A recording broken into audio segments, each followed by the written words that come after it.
Hello everyone, welcome to the channel. Well, I'm going to do something a little different today. The first thing I want to say is hopefully everybody's okay. You're doing fine. What I'm going to do is I'm going to have the lovely bombshell, little Miss Hi Grace, guys. take my camera and give you a tour and show you what we've got new in the chicken coop. We're gonna tour you in our paradise. And it's something I want y'all to help me with. My two new additions, they need names. So I'm requesting some help and see who's going to be lucky enough to get to choose the names for the new birds. So there you go. I'm going to turn you over to Grace. Hi. So my husband will go with me to the cook because it's a little bit muddy Yeah, a little this bit dangerous for me. afternoon. Yeah, and it's a little bit slippery because it's been raining hard yesterday and this morning. It's Yep. been raining hard. So I'm gonna tour you guys in our chicken coop that we have no longer a lot of chickens there. Yeah, but we got something to show you though. It's something new. Yeah, we have something add in our cook, and it looks like more And fun and interesting. yeah, a little entertainment. Yeah, And this is a project going to take me at least a year, a little over a year probably, to get what I want. But it's going to be well worth it. yeah. So here we go. Here we go, guys. Let's Enjoy. go. So I'm gonna switch the camera, Daddy. This one, right? It's not. And just pause it. What? I'm gonna switch over when I am there. Okay. So guys, your mic, but you need to turn it off.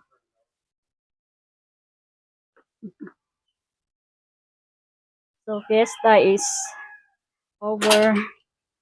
We're been relaxing here in our house for a few days now because we've been tired since the birthday of my husband and the fiesta. So we're gonna relax for a few days now so that we can have our energy back. Uh, so I'm gonna show you guys the new member of our Asaman. Dong? Asaman? Oh, so my friend Ramil is he have this fish today. They've been fishing. So it's a big fish. They cut it in small pieces. They fried it and they're gonna make some sweet and sour fish on that. So they've been fishing today with my friend Bashion and they caught a big fish, guys. And they slice it in small pieces so that they can cook sweet and sour fish. That's most of the Filipinos' favorite foods here in the Philippines. So let's go to the cook, guys. I'm inside now.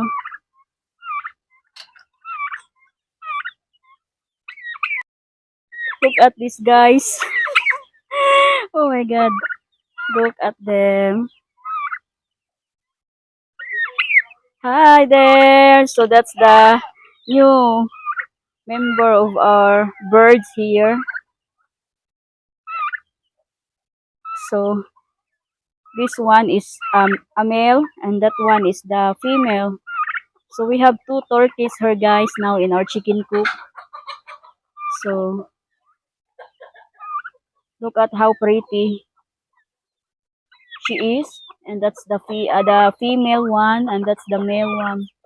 So look at them, they're so cute. Oh, I think they want to have some more foods. So guys, what you think is the nice name for this uh two turkeys that we got here? This is the male one and the other one is the female one. They are so pretty. You can see. So we just bought this one in our neighbor here, and it's very affordable for the pair. We bought it for like 1,500 pesos for the pair. It's so pretty. They look so very healthy also. Look at them. Hi there. Hi. Look at my chick. Look at our chicken, guys. So most of our chickens, we already sold it. And we just have a few here in the coop. We still have the small one, the roaster. That's the Rhode Island roaster there. I think I need to give them some foods. Look at them, they follow me. Oh my god.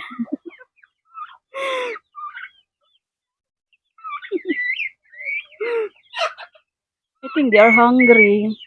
As you can see that the ground is a little bit wet this afternoon. Just look at them. Oh my gosh. Hey, I'm very hungry, so I give them some food. Give them some more food. Look at them, guys. Yeah, they are very hungry. My friend Bashon, they already feed this afternoon, but I'm still hungry.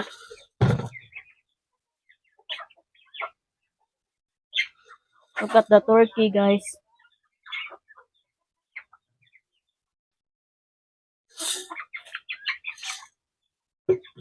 Very hungry. I think the foods that my friend Bashon gave this afternoon is not enough for them.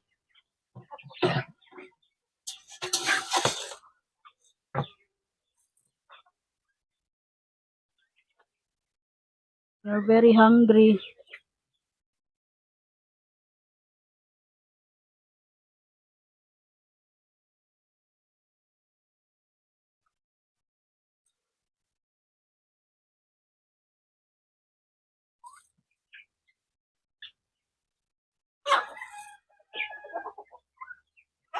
Uy.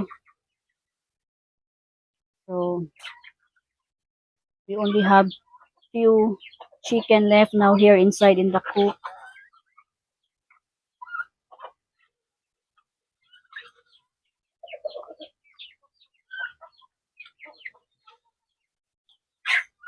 So look at them. Very hungry. So this one is the Shamu chicks that we turn loose already because they are getting more bigger. So we turn them loose here outside.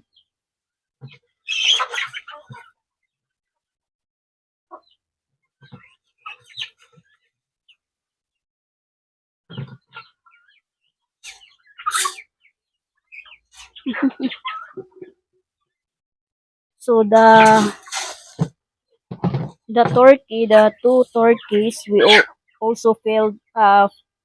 We also feed them some of our leftover foods there in the house. They love them, so they are not choosy about foods. When we have some leftover foods there, we give some to the turkeys here.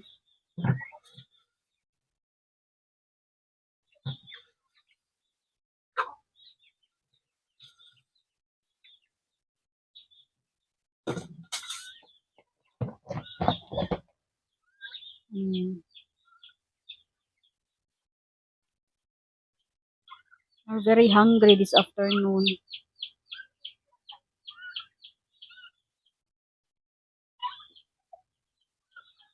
Oh, we have some chicks in here. I not know that we have some baby chicks. Look at that, guys. I'm shocked that how they here. Looks like this is the native chickens in there.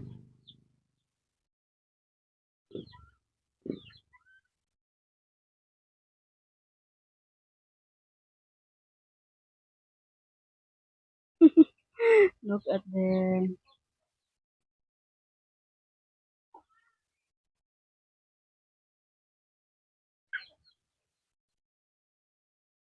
They're very hungry.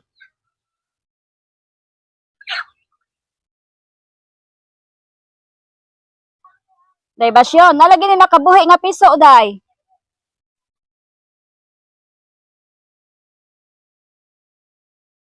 Oh, so this newborn, the chicks here, the baby one, they got escaped on the other pen. That's why they turned loose in here outside and was worried about maybe the big one will hurt them. The big chickens were gonna hurt them.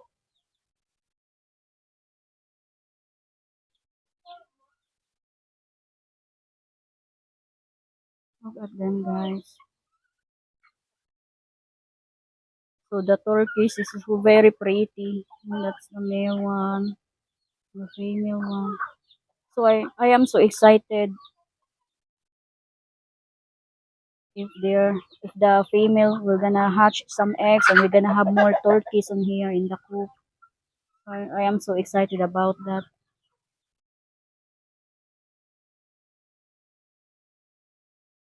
They look comfortable here inside the coop.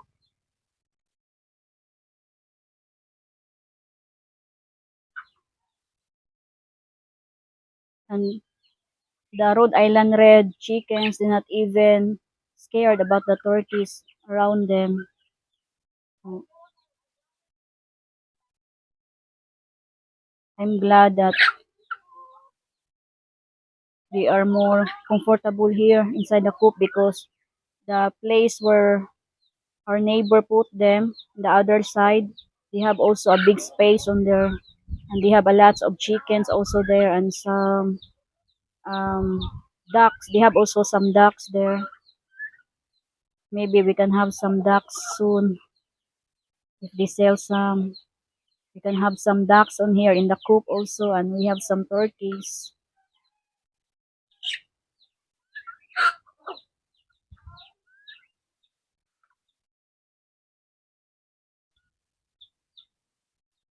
Mm, so our chickens are getting fewer now, and our expenses for the foods is not really expensive.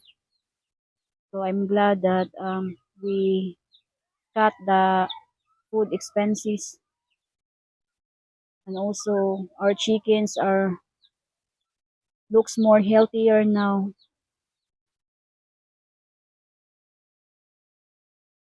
Hi there. Are you full? I think she's full already. That's she's not eating them.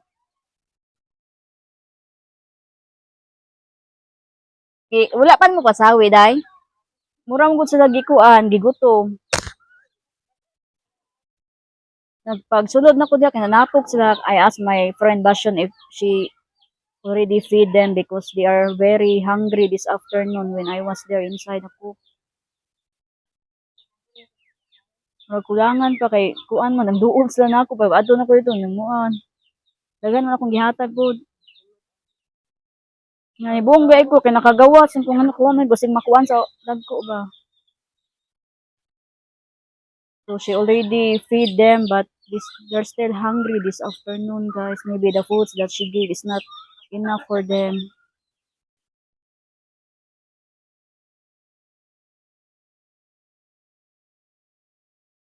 So this is the native chicken there. We don't have a lot on here now in the pen.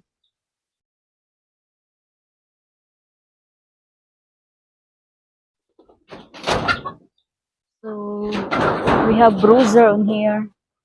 We have Bruiser in here, my husband's favorite. Also Bruiser. We call him Bruiser, the roaster there. And we have that native hen there. And she have that chicks there inside. Bruiser. Hi, Bruiser. Bruiser. You're such a big now. Getting more bigger.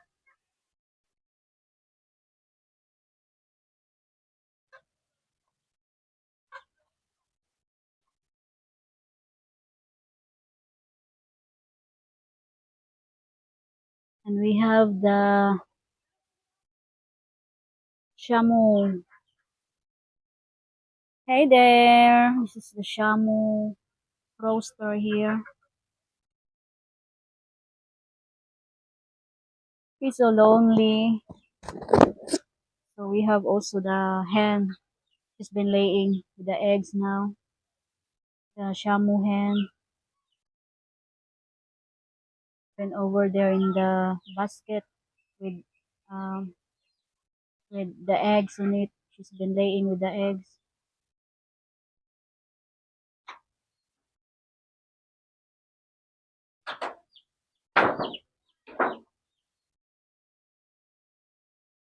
And we have an empty pan here.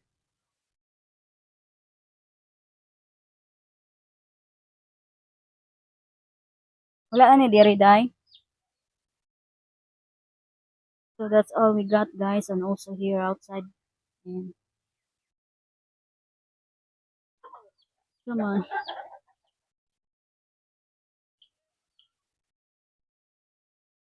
Ang papa ni Junior, di ba, karon to nung bayad? 30. Karon to yung giingon. Wala pa siya sweldo eh. So some of our neighbors, guys, they've been buying some of our chickens during fiesta. And we sold a lot of our chickens during in our fiesta. Lots of our neighbors been buying on it. And the taste of our chickens is the same taste with the native chicken, and it's really good, guys. It's a little bit harder, but if you cook more longer, it will get soft and it's more delicious. And we mostly give them some vegetables like spinach. That's why it's more healthier.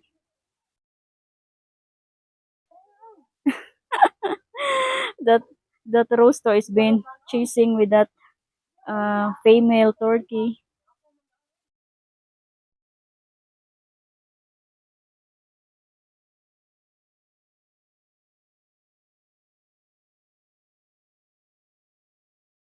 I think we have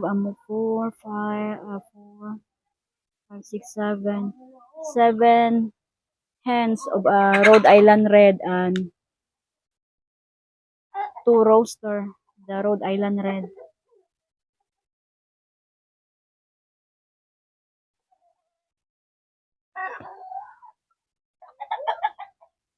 Willie has been getting some mango there because some of the mango there at the top is already ripe.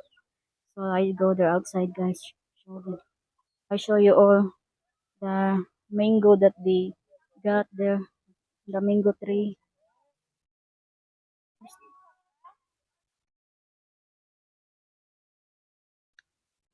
I've been getting some mango there. Huh? There's a lot of ripe in there. We use that big stick, the bamboo stick to get the mango there at the top.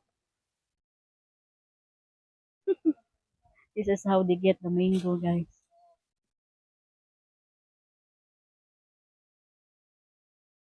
Lots of ripe there. Uh, that's the mango of my grandma.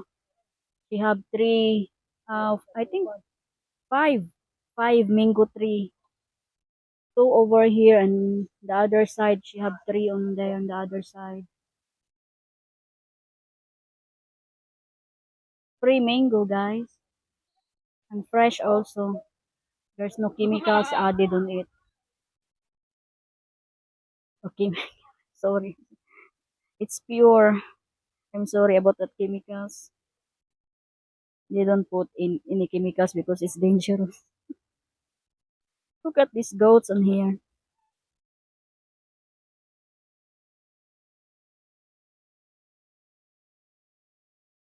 Goats likes to eat weeds, grass.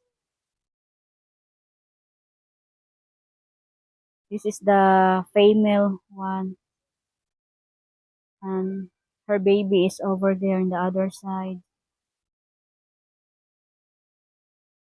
We have some lemongrass on here. Oh, don't eat the lemongrass because we need this one.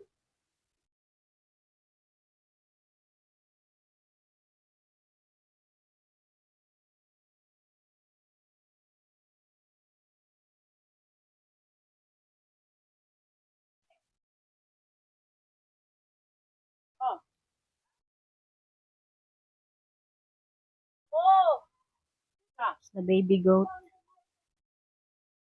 Asa yung mangga, ma?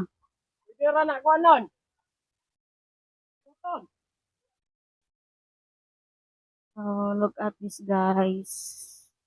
A ripe mango. Fresh mango. Tamis kayo. And it's very, very sweet.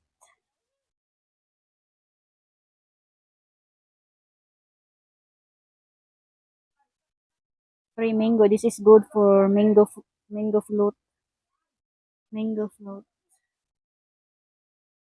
Ano mo, okay, tamis na ni. Look at this, guys.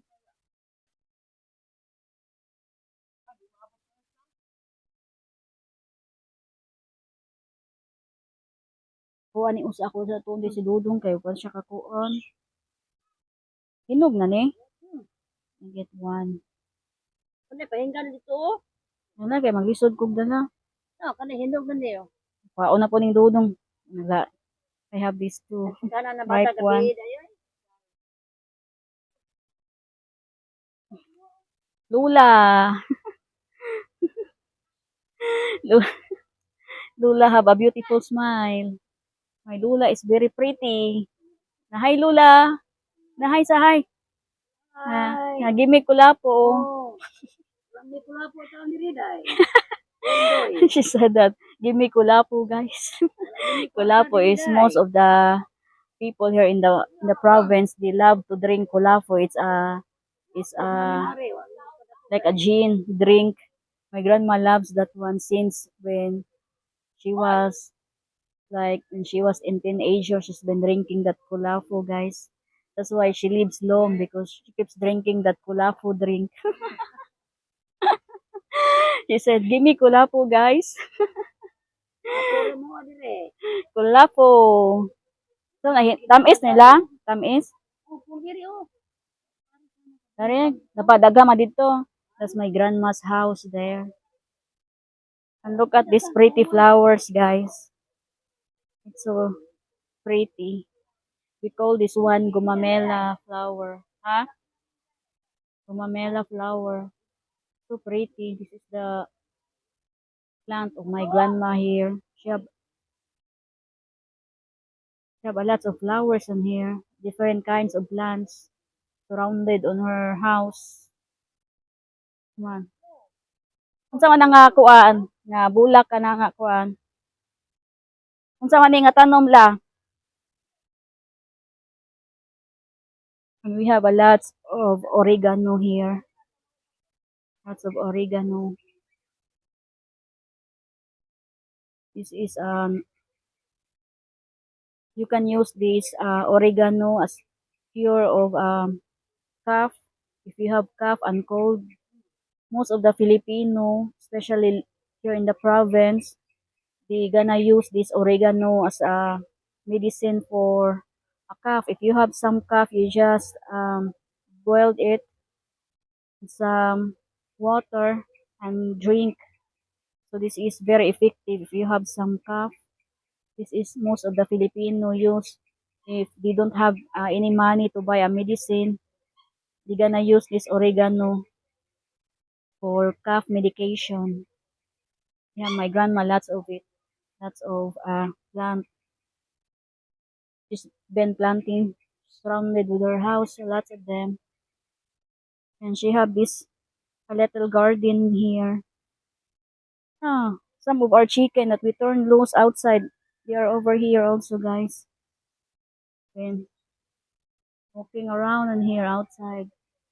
This is the little garden of my grandma. She have this kalamungay tree and some spinach here. And she have some eggplants on here beside here. Eggplant, guys. Lots of eggplant. Many eggplant. And she have a lots of spinach on here. We've been getting this one to feed our chickens.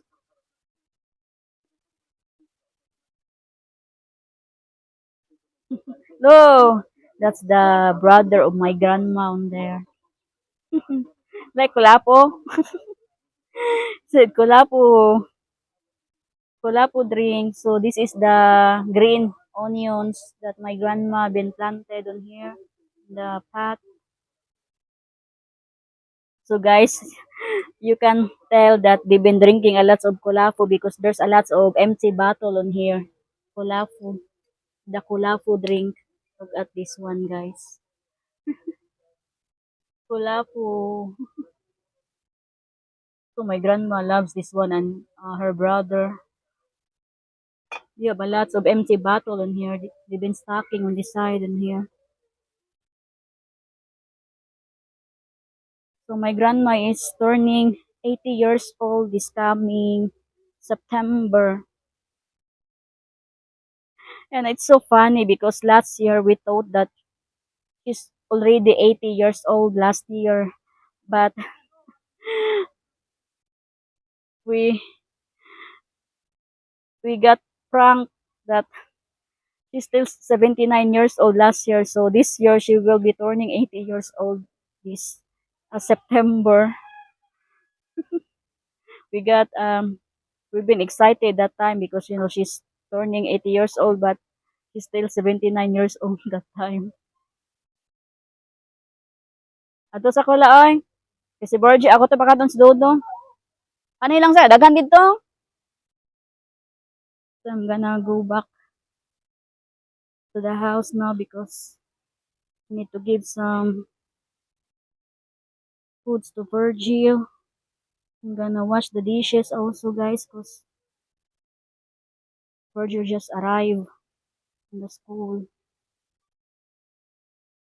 I have this two mango on me. I'm gonna eat this and give some to my husband. My husband loves to eat mango, especially when it's ripe. But he can't eat too much because it's too sweet.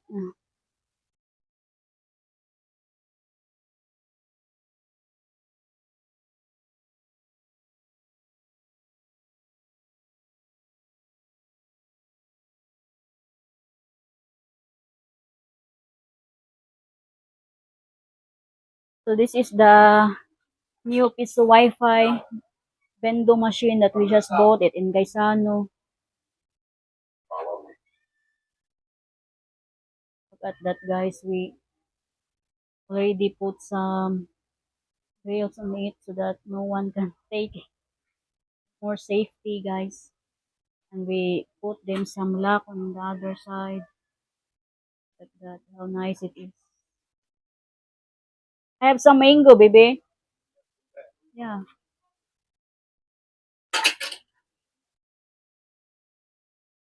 So let's go inside.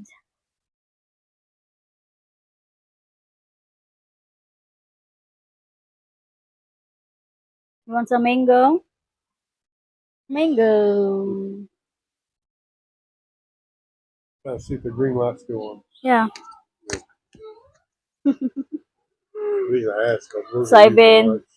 I've been strolling around there, my grandma's place and the garden. You go inside the coop? Yeah, oh my god, they are so cute. Really? Yeah, Are they still staying close together? yeah. And the Rhode Island roaster, Yeah. he's been tasting with the female turkey. Yeah, he's been tasting it. It's like he likes that one, the female. Once she gets bigger, it'll be the other way around. Yeah. Because they're only 3 months old. We've only had them a couple of weeks. Yeah. If that long. Mhm. So guys, just help us. What's the nice name? Yeah, we need a name for Yeah, for the two turkey, the Yeah. female and the male one. Yeah, make sure you help us with the name. I'm looking forward to see what kind of names I'm going to get. So guys, I think that's all for today's video. Okay. Hey guys, when you're out and about, do me a favor. Find somebody, please give them a smile. You might make their day. And the next thing you need to do is live long and prosperous. So thank you so much guys. See you on our next video. Yeah. Thank you guys. Thank you guys.